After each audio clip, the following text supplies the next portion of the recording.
Ang mabuting balita ng Panginoon ayon kay San Marcos, chapter 12, verse 28b to 34. Noong panahong iyon, isa sa mga eskriba ay lumapit kay Jesus at nagtanong, "Alin pong utos ang pinakamahalaga?" Sumagot si Jesus, "Ito ang pinakamahalagang utos. Pakinggan mo, o Israel, ang Panginoon na ating Diyos, siya lamang ang Panginoon. Ibigin mo ang Panginoon mong Diyos ng buong puso, ng buong kaluluwa, ng buong pag-iisip, at ng buong lakas.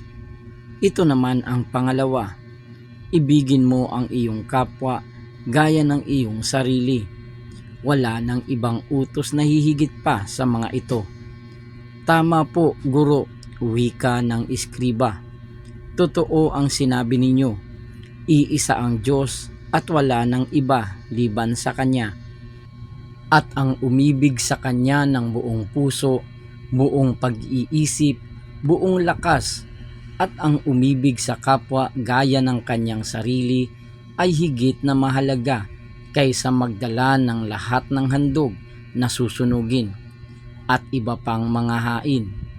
Nakita ni Jesus na matalino ang kanyang sagot, kaya sinabi niya, "Malapit ka nang mapabilang sa mga pinaghaharian ng Diyos." At wala nang nangahas magtanong kay Jesus mula noon. Ang mabuting balita ng Panginoon. Pinupuri ka namin, Panginoong Hesukristo.